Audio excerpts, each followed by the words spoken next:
La gloire du Seigneur sera dévoilée et tous les êtres de chair ensemble verront que la bouche du Seigneur a parlé.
Lève-toi, brille, car ta lumière arrive et la gloire de l'Éternel se lève sur toi. Certes, les ténèbres recouvrent la terre et l'obscurité profonde enveloppe les peuples. Mais sur toi l'Éternel se lèvera, sur toi sa gloire apparaîtra. Des nations marcheront à ta lumière et des rois à la clarté de ton aurore. Lève tes yeux et regarde autour de toi. Ils se rassemblent tous. Ils viennent vers toi. Tes fils arrivent de loin et tes filles sont portées dans les bras. En le voyant, tu rayonneras de joie. Ton cœur bondira et se dilatera, car les richesses de la mer se tourneront vers toi. Les ressources des nations viendront chez toi. Tu seras couverte d'une foule de chameaux, de tout jeunes dromadaires venus de Madian et d'Epha. Ils viendront tous de Séba, porteurs d'or et d'encens, et annonceront les louanges de l'Éternel. Les troupeaux de Kédar seront tous réunis chez toi. Les béliers de Nabajot serviront à ton culte. Ils seront offerts en holocauste sur mon autel, et je les accepterai. Et j'illuminerai le temple de ma splendeur. Qui sont ces hommes qui volent comme un nuage, comme des colombes vers leurs pigeonniers? C'est que les îles placent leur attente en moi, et les bateaux longs courriers sont en tête pour ramener tes enfants de loin. Ils apportent leur argent et l'or en l'honneur de l'Éternel ton Dieu, en l'honneur du Saint d'Israël, parce qu'il t'a accordé la splendeur. Ici se termine la lecture.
lumière et paix en Jésus-Christ notre Seigneur. Nous rendons grâce à Dieu. J'avais dit, les ténèbres m'écrasent, mais la nuit devient lumière autour de moi. Même la ténèbre pour toi n'est pas ténèbre, et la nuit, comme le jour, est lumière. Le Seigneur soit avec vous. Et avec ton esprit. Prions le Seigneur. Dieu Tout-Puissant, tu as répandu sur nous la lumière nouvelle de ton Verbe fait chair. Nous t'en prions, puisqu'elle brûle en nos cœurs, fais qu'elle illumine notre vie tout entière. Par Jésus-Christ notre Seigneur, qui vit et règne avec toi dans l'unité du Saint Esprit, un seul Dieu, dans les siècles des siècles. Amen. Allons à la crèche, allons à Bethléem en chantant notre prochain cantique.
Chantons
Asseyez-vous s'il vous plaît. Nous allons allumer la couronne de l'Avent. Donc il y a plusieurs interprétations, comme vous le savez, si vous nous suivez depuis le début de l'Avent, pour ces différentes bougies, des différents cierges qu'on va allumer. Alors la première, celle qui est la plus petite maintenant, c'est celle-ci. Je vais commencer par l'allumer. Elle représente une des interprétations, c'est le pardon, forgiveness. Forgiveness to Adam and Eve for the fall, for all sins that we also remembering in this season. The second one, this one is still a bit higher, la deuxième. Elle nous rappelle la foi d'Abraham, celui qui a été le père de tous les croyants et de toutes les religions monothéistes. La troisième, enfin, celle qu'on a allumée dimanche dernier, la rose, pour le Gaudete Sunday, pour le dimanche de Gaudete. Elle représente la joie de David, celui qui a chanté justement des cantiques devant l'arche. Voilà, et la dernière, je vous laisserai découvrir dimanche prochain. Prenons notre prochain cantique, chantons ensemble maintenant un flambeau, Jeannette, Isabelle. A torch, Janet, Isabelle.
Asseyez-vous, s'il vous plaît, pour la bénédiction de la crèche. La tradition veut qu'on a une crèche dans l'église pour Noël. Comme vous voyez, pour le moment, il n'y a pas de roi mage ni d'enfant Jésus. Il y a une petite découverte aussi dans la crèche. Si vous regardez de près, vous allez voir qu'il n'y a pas non plus un mangeoire. Il y a, au lieu de mangeoire, un nid qu'on a découvert dans l'arbre de Noël. Cette année, Joyce l'a découvert en train d'aplatir un peu les branches de l'arbre de Noël. Et nous avons décidé ensemble de l'utiliser comme lieu de repos de l'enfant Jésus, qui nous rappelle ce verset de la Bible que les oiseaux du ciel ont leur nid Les renards ont leur tanière, mais le Fils de l'homme n'a nulle part à reposer sa tête, sauf qu'à sa naissance, quand il est descendu du ciel comme un oiseau pour se nicher parmi nous. We have our creche in the church, as the tradition has it. You'll notice that there are two things missing from the creche. That is the Magi, who will be arriving in early January, coming from afar. And there is no Jesus, and there's no manger to put Jesus in. Instead, when we were putting together the Christmas tree, which is nice and fresh from Brooklyn Terminal Market, we discovered how fresh it was because there's a little bird's nest inside the tree that Joyce discovered. Luckily, there was no bird and no egg in there, otherwise the story would have been somewhat different. But we decided to use the little nest as the manger this year, reminding us of the verse from the Bible that says, "The birds of the air have the nests and the foxes have their holes, but the Son of Man has nowhere to lay his head," apart from at his birth, when the place to lay his head was the manger. But here we have the nest, as if he's come down from the sky like a bird to come and live among us. So we're going to do the blessing of the creche with the traditional prayer and the holy water.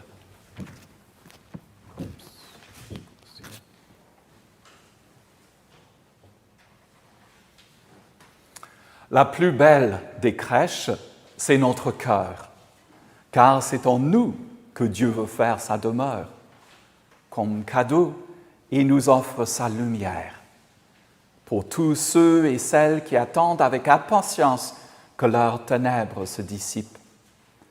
L'apport de l'espérance à toutes les personnes qui revient de fraternité, de justice et de solidarité. Il fait don de sa paix et de son amour à toutes les personnes qui revient. Il fait don de sa paix et de son amour à toutes les familles qui ont des blessures à guérir ou de grandes joies à partager. Oui, approchons-nous de la crèche et préparons-nous à accueillir l'Emmanuel, Dieu avec nous. Seigneur notre Dieu, tu as pétri avec des doigts l'argile de la terre pour en faire l'homme, ta créature. Tu as envoyé ton Fils pour nous sauver. Nous t'en prions. Bénis aussi ces 100 ans pétris de nos mains, qui soient dans la crèche la prière muette de notre foi, et que la joie de Noël nous maintienne dans son amour.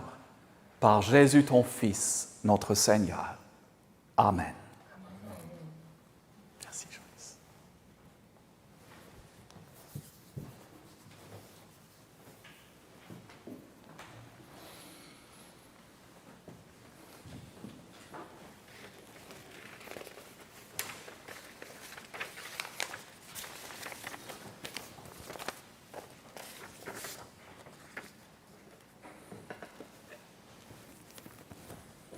This pandemic has messed with our sense of time. I don't know about you, but it seemed to be to me that the last, I don't know, what is it, almost 2 years, have been lived in an odd state of suspension of one sort or another. I'm not just talking about the strange routines that all of us have been through, or changed routines for the past time. I'm also talking about how much time might have passed since the pandemic came to visit us. Is it 1 or 2 Easters exactly? Sometimes I forget. Will this really be the second Christmas we have to go through under these circumstances? And what year did the pandemic begin? Was it 2019, 2020, I think it was? It just seems a little bit of a blur to many of us. And we've all lived, I think, in one way or another, through these dream-like moments when our routine has been upended and we've sometimes not even known what day it was if it wasn't for the morning and evening prayer and the Sunday services that we kept going through all of that time. Now, I think something that we've experienced during this pandemic, this odd relationship with time that we seem to have had, goes for other challenging times in our lives as well. It's not just a pandemic that does this. Do you remember, when you've been very ill, perhaps even delirious, we sort of lose track of time. We're not really quite sure whether it's the day or the night. We sometimes don't even know what day of the week that it might be. We're lost in time as well as in our state of health in our minds. People who pass through great trauma too, like bereavement, the loss of a job, exile for a time, experience the same sort of thing too. Time just seems to go by in some sort of haze. Sometimes one day during bereavement seems to run into another. When I was a child, even sometimes now I'm an adult, the Christmas season seems to have this sort of ambiguous relationship to human ways of measuring time too. Services take place at odd times, like Chantons Noël, or at midnight on Christmas Eve. Unlike Easter, the day of the week on which Christmas is celebrated changes from year to year. Of course, the great dream of the priest is that it falls on a Sunday, but I'm revealing a secret there that perhaps you shouldn't know. That means there's one less service to prepare, incidentally. And in this sort of 12 days of Christmas, we're sometimes not really quite sure what day of the week we're living through because we've taken off 2 days in a row, or at least that's what happens in England very often with Christmas Day and Boxing Day. And this is as it should be, really, because Christmas is about an eruption into time of what is essentially timeless. The whole season of Christmas is full of these paradoxes. The all-powerful becomes a powerless baby. The God who exists outside time is born into time. The one who is born into time, nevertheless, remains divine. The imperishable becomes perishable, and the perishable becomes imperishable. And in the most precious moments of our liturgy in the church, including our Christmas liturgies, we see the same sort of thing happening. Past, present, future, they all come together, and we exist not just in earthly time, but in God's time. Christ has died. Christ is risen. Christ will come again. All those moments come together in our liturgy in a timeless way. And here's the comfort that we can draw from this. I said a moment ago that in times of crisis in our lives, time seems to pass differently, strangely. It's almost as if this is an inborn human reaction. There's an ancient Christian tradition that says we experience time in this strange way because we've moved away from God. Time, as we experience it, is a consequence of our disobedience, of our turning away. We were not created for time, as Jesus reminded us when he said that the Sabbath is made for us, not we for the Sabbath. Our holy day is Sunday, not a Saturday. It's symbolically the 8th day of the week, the start of the new time that the incarnation of Christ inaugurated on Christmas Day and the day on which Christ rose from the dead. Christ's entry into time from the place of eternity with God is also part of Christ's passion. He is experiencing time from the inside, not from the eternal now, but from the flow of time as we experience it, from the place where time can hurt, actually, where time goes too slowly in moments of pain or suffering, where it seems frozen in moments of shock, or when time just passes too quickly when we're in a state of joy. however this time of pandemic has seemed to you, my wish for this Christmas is that you feel time as Christ felt it himself, in the light of eternity. We have such an ambiguous relationship with time, goes fast, goes slow, stands still, because in the end, you and I were not created to live in time. We were created to live in the light of eternity, the light that dawns on Christmas Eve, accompanied by the song of the angels and the wonder of the shepherds. This pandemic will pass. Your pain will one day be over. Your sense of numbness or shock will wear away. Your nostalgia for past joys will be satisfied, and your all too brief moments of joy will be prolonged in a heavenly time that knows no end. To conclude, here's a little quotation from the English author C.S. Lewis.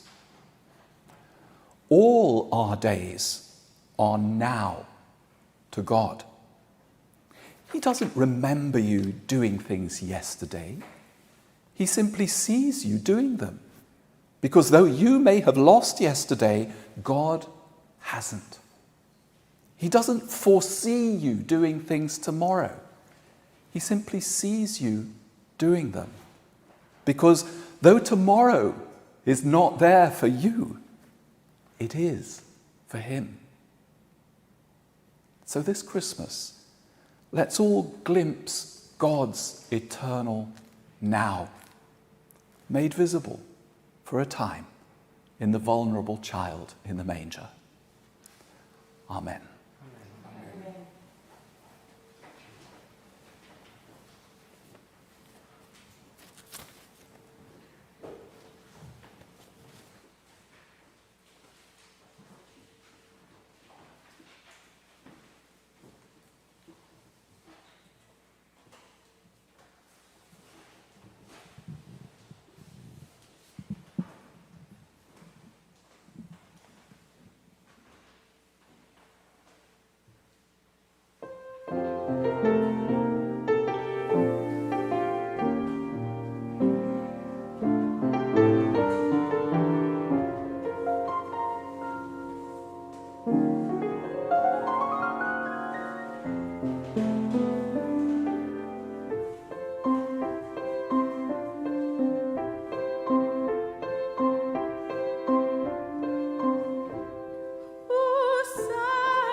En ce temps-là, l'empereur Auguste donnait l'ordre de faire le recensement de tous les habitants de l'Empire romain.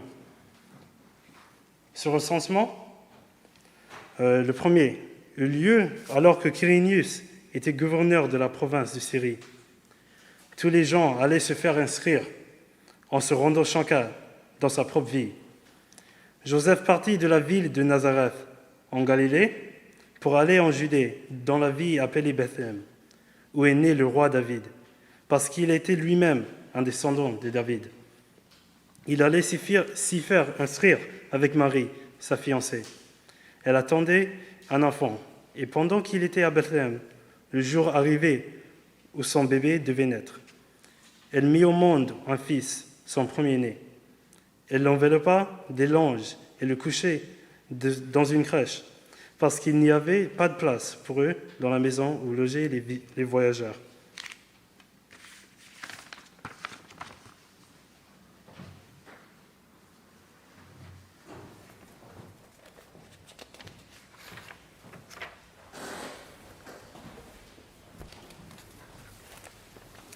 On se lève pour chanter ensemble « Tu n'as point d'asile ».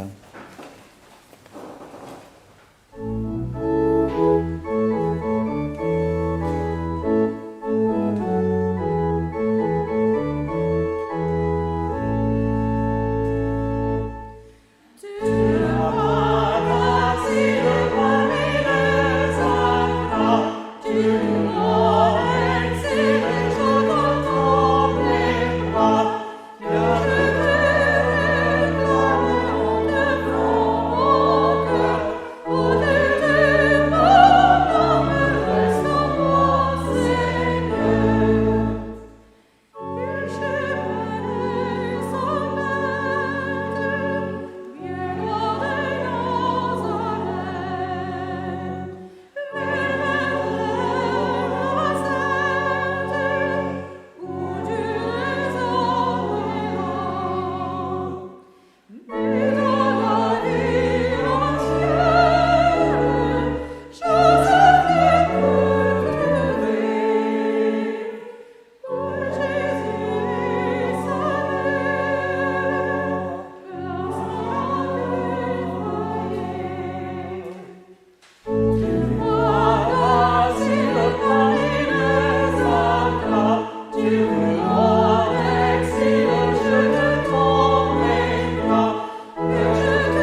Asseyez-vous, s'il vous plaît.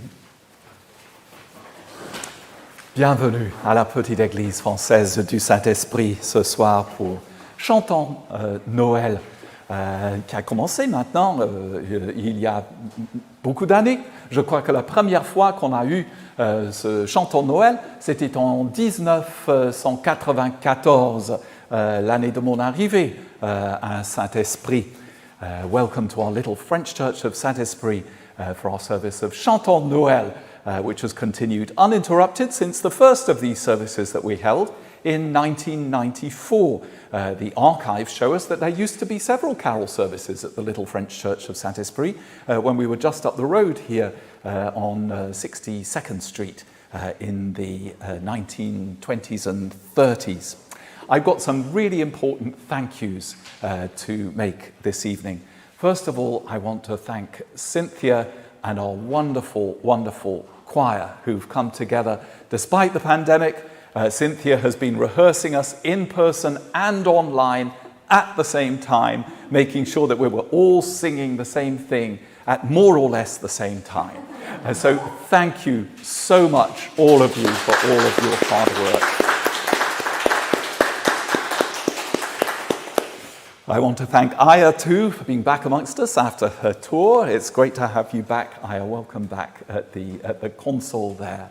I also want to say a big thank you to everybody who turned up to decorate the church on Saturday. You all did a wonderful job. There were about 20 people who came along to help decorate the church and make it look so lovely for our Chantons Noël service.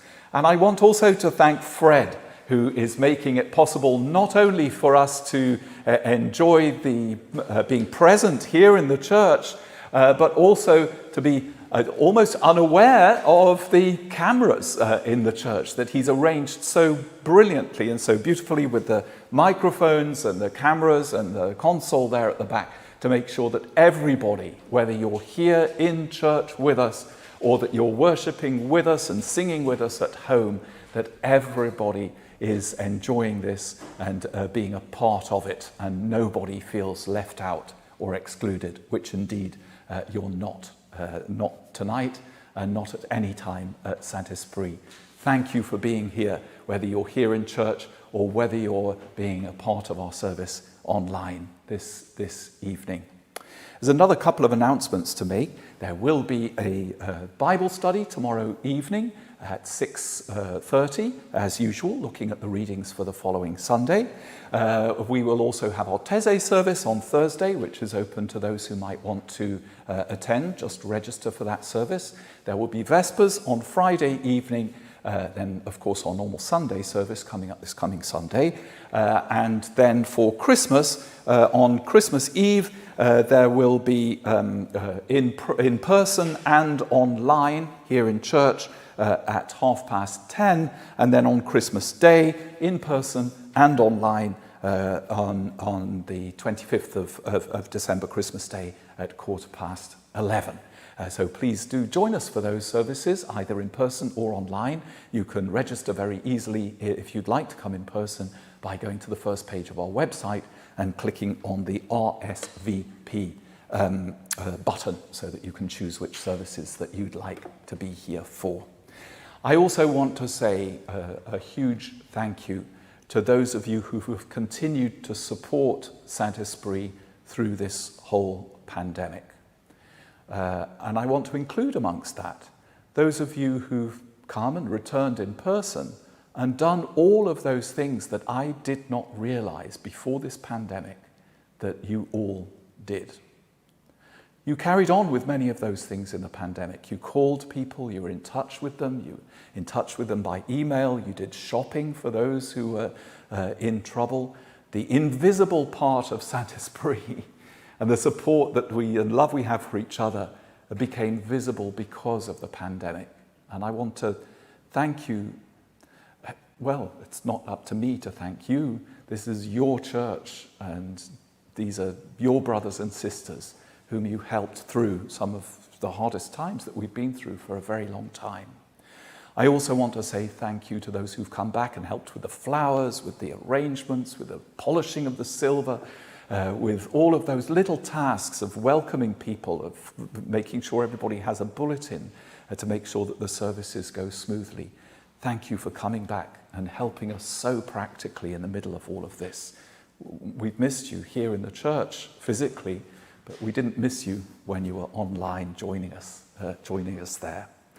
Also, Fred has sent out very recently our newsletter, giving us news of what's been happening in the church, and a couple of letters are in there, including my letter, an appeal from Philip, which I'll talk about in a minute, and an article from Joris describing where he's going to be for next year.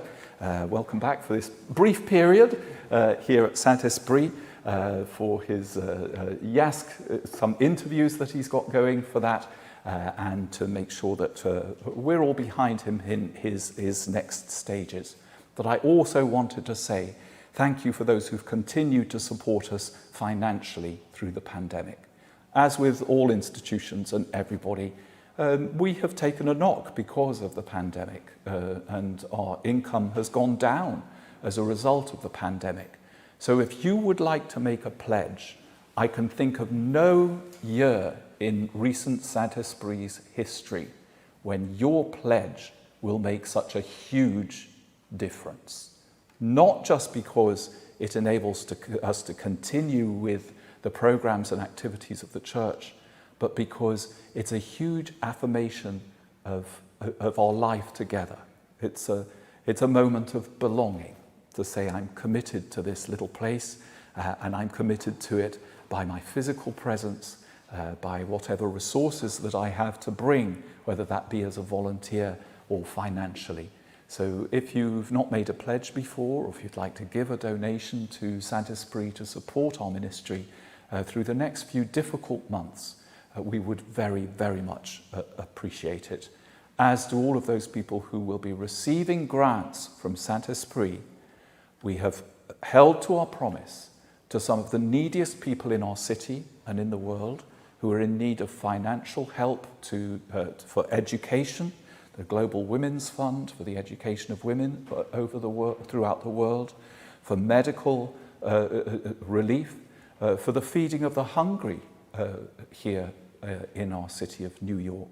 Your donations go to help some of the neediest people in the world. They don't just keep our lights on and the Christmas decorations looking pretty.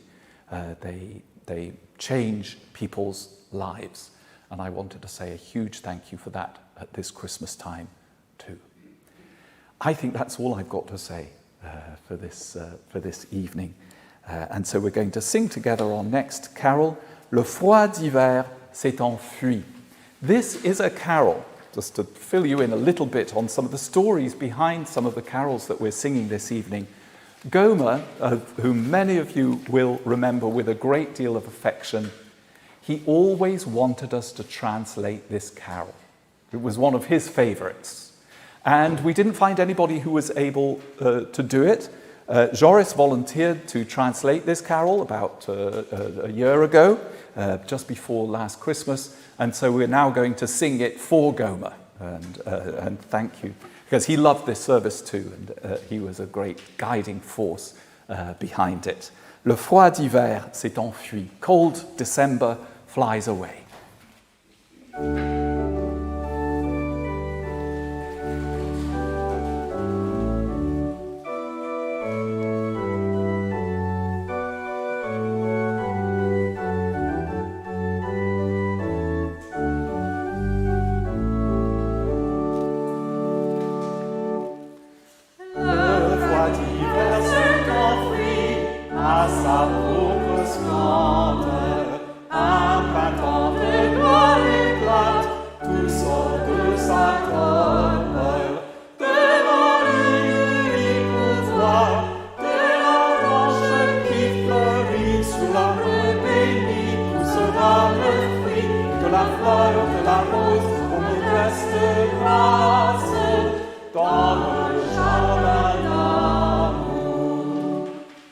Au triste temps de la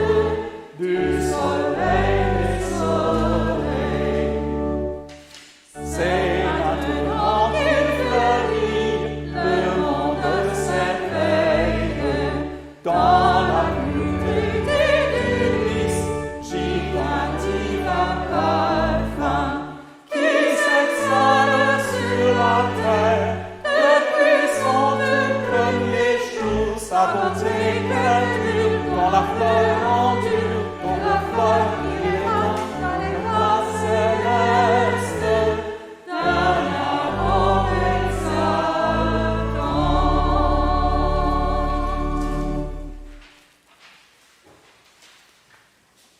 Le Seigneur soit avec vous. Et avec ton esprit, Prions le Seigneur. Asseyez-vous, s'il vous plaît.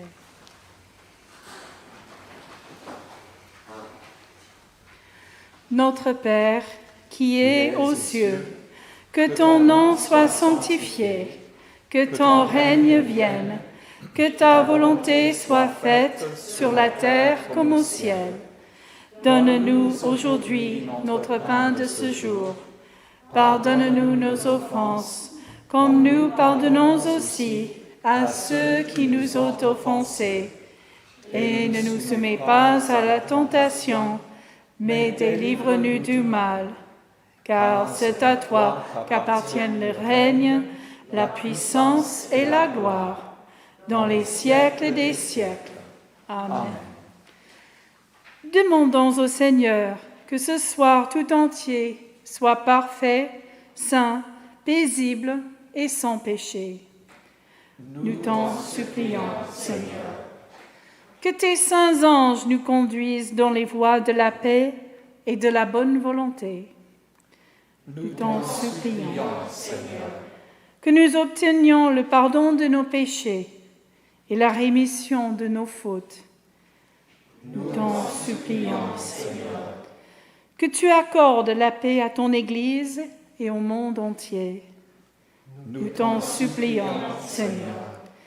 Que notre vie ait une fin chrétienne dans la foi et le respect de ton nom, et que nous ne soyons pas condamnés au redoutable tribunal du Christ. Nous t'en supplions, Seigneur. Que nous soyons réunis par le Saint Esprit à la communion de Saint Jean-Baptiste, Saint Joseph, la Vierge Marie et de tous tes saints. Nous confions les uns les autres au Christ et lui offrons toute notre vie. Nous t'en supplions, Seigneur. Bénissons le Seigneur. nous rendons grâce à Dieu.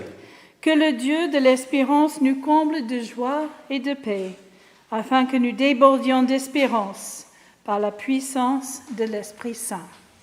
Amen.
Au commencement, lorsque Dieu créa le monde, la parole existait déjà.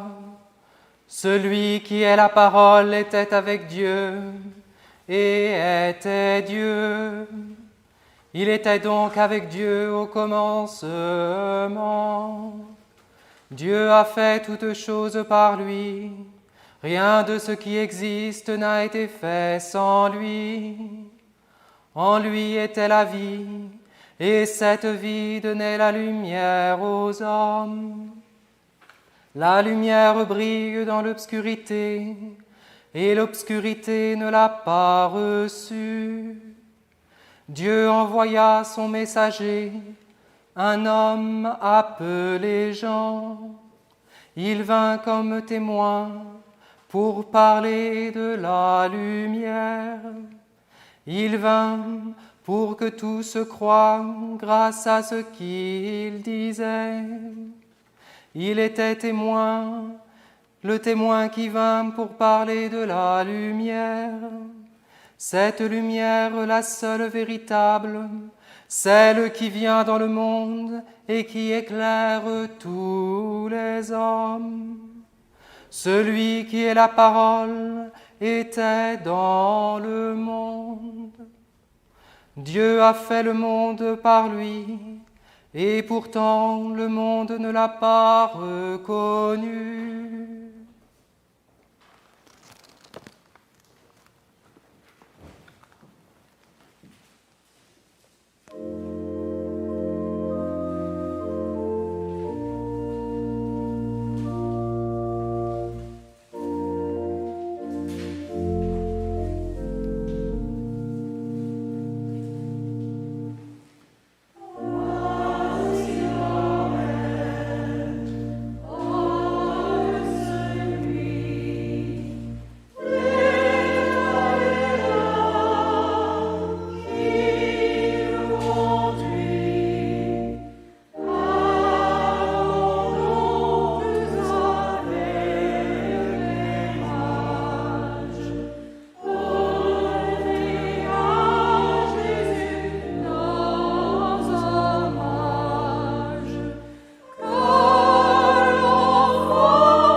Que le nourrisson de Bethléem vous apporte la paix.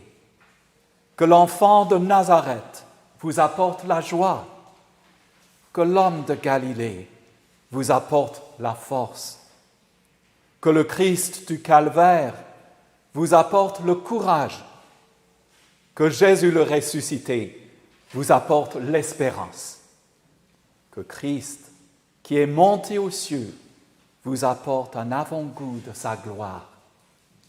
Et que la bénédiction de Dieu Tout-Puissant, Père, Fils et Saint-Esprit, descende sur vous et demeure à jamais. Amen.